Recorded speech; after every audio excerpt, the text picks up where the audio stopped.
Hi everyone, it's Mari. I'm back again today for Trinity Stamps, and I'm going to be creating an A2 size Mother's Day card that you can see here on the screen. I'm going to be using the gorgeous Blooming Bunch stamp set, and I wanted to do some coloring on some black cardstock with my colored pencils, and that's a technique I'm going to be sharing with you today with this gorgeous Blooming Bunch stamp set.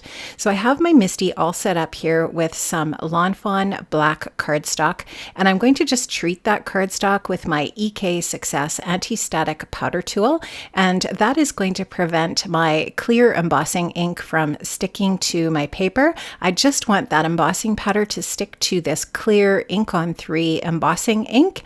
I'm going to stamp up the gorgeous Blooming Bunch florals here with my clear embossing ink, and I'm going to stamp that onto my black cardstock. It's just going to leave kind of like a clear watermark on that black cardstock, and then I will take my Nouveau Detail embossing powder in white and emboss this beautiful image. So here you can just see I'm going to spoon out with my Nouveau spoon that really nice detailed embossing powder. This is just a really nice embossing powder for this type of technique. I really like it, and so I'm just going to move that all over that stamped image on my black cardstock here and tap off the excess powder. I will get that back into my embossing container, and then I will be ready to use my heat tool to melt this white embossing powder here. So you'll just see me taking my heat tool, and I'm going to melt all of that white embossing powder with my heat, and that will be all ready to color with my colored pencils. Now I am going to be using a variety of colors of Faber-Castell Polychromos. You can use whatever colored pencils you have in your stash. I am actually going to die cut this before I do the coloring on this piece. You can just see I'm using the coordinating die for the Blooming Bunch, which is sold separately, and I'm going to just stick that down with some low tack tape and run that through my Gemini Junior so that I have my die cut piece here to color on. I have just placed that on some white cardstock so that you can see the edges of this piece on my black while I work on my black mat here. I'm going to show you each color. I'm not going to show you coloring the entire piece because it does take me quite a while to color this, but I will show you the variety of green colors that I'm using here. I'm using a really nice bright spring green from my Polychromos. If you're using Prismacolors, there would be a nice bright green color in that brand of colored pencils as well. Now I'm going in with that darker color of green just to add a little bit of shading over top of that lighter. There's so many different ways to use your colored pencils on dark cardstock. I know that I have seen some people where they will start with white and build their color on top of white. So they'll go in and color with their white pencil first and then cover it with colored pencils. But I really like this effect too, and it does come together a little bit more quickly than starting off with your white. So you can just see there for my yellow, I used a really bright color of yellow, and now I'm using a kind of an orangey hue here over top of the yellow, the bright yellow.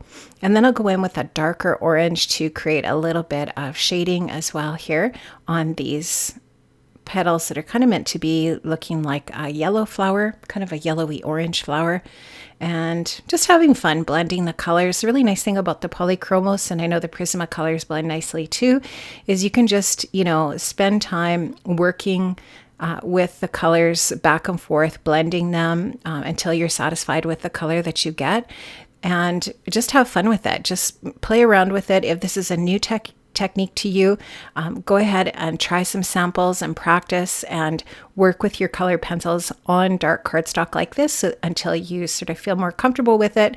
And I don't know, I love when I find a new technique just to practice it until I feel like I have accomplished the look that I really love.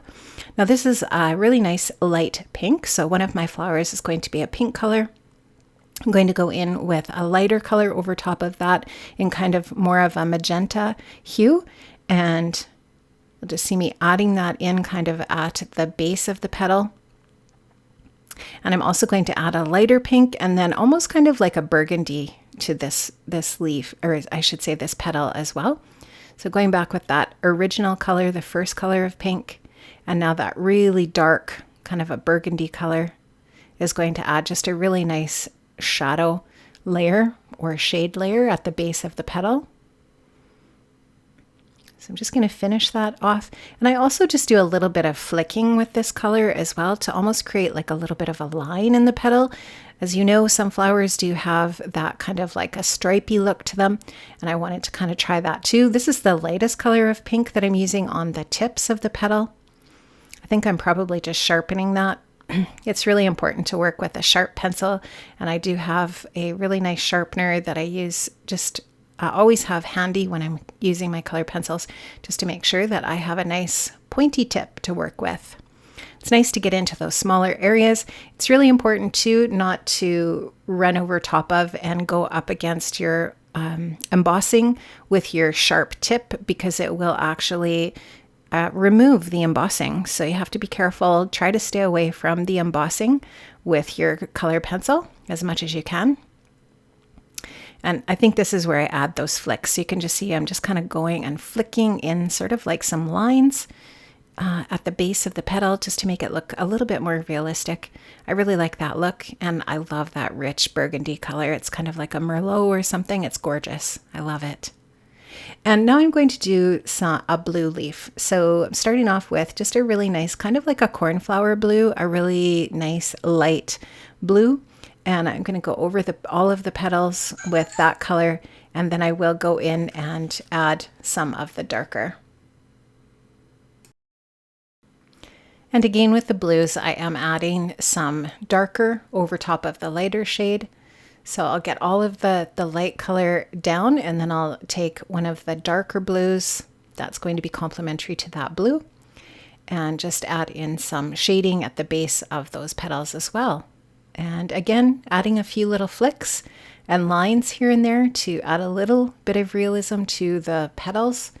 And I just love this technique. It's so fun. So I'm just having fun coloring away here and choosing my colors. Now I'm going to add a little bit more green, but in some different greens. So this sprig that's kind of over to the right of this floral bunch, I wanted to make that look a little bit different. And I thought it would be really fun to add some teals here. So I'm going to go in with kind of like a bluey green in a light color.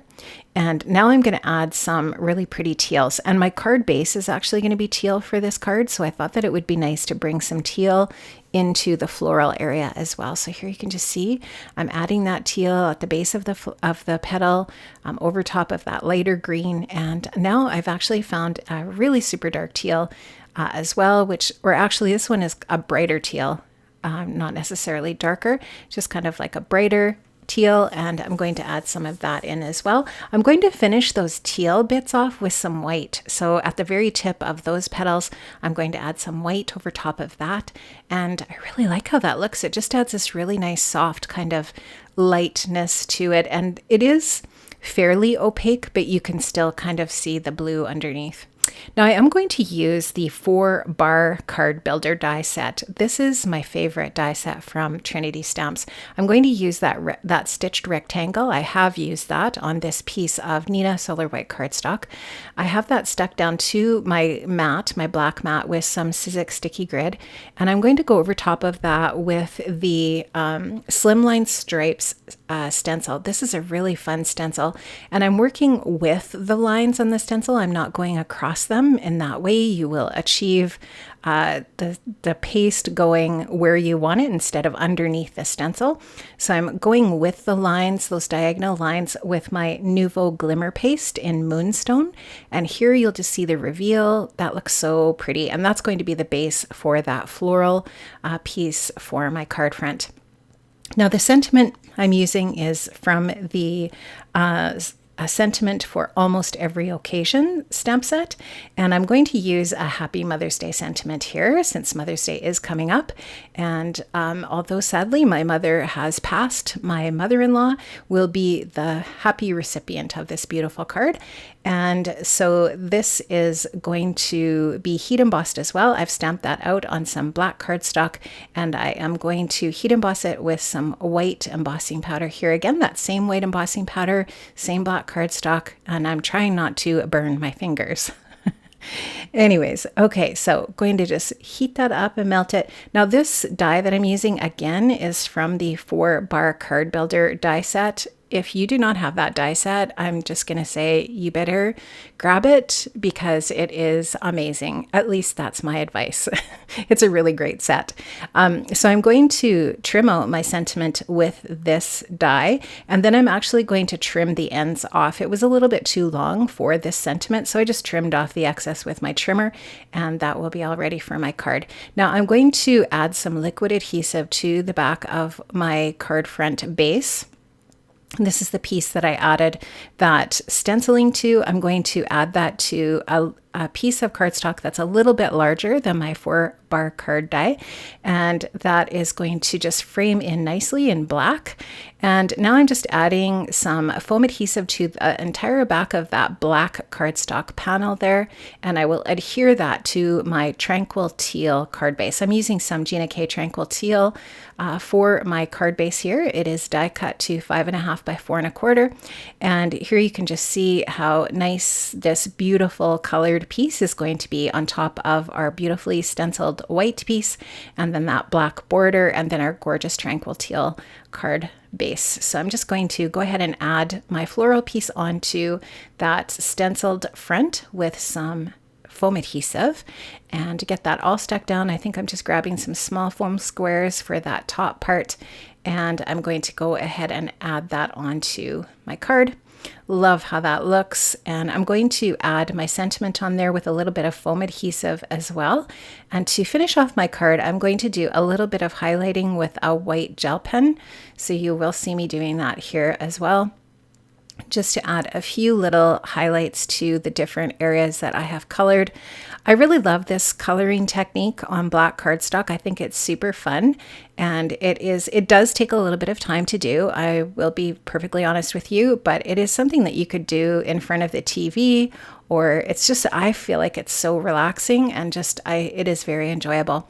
So here you can see I'm adding some highlights, like I said, with my white gel pen here and there, and my card is almost finished. I'm going to add a few little embellishments. I'm going to add the Something New embellishments. They look like little pearls, and they're gorgeous. They're flat backed, so they're super easy to add onto your project.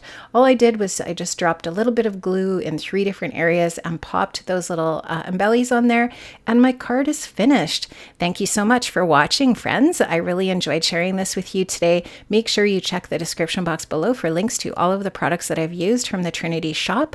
Make sure that you check out these other videos, and don't forget to subscribe and like this video, and don't forget to leave a comment. Thank you so much, everyone. Have an amazing day, and I'll see you again. Bye-bye.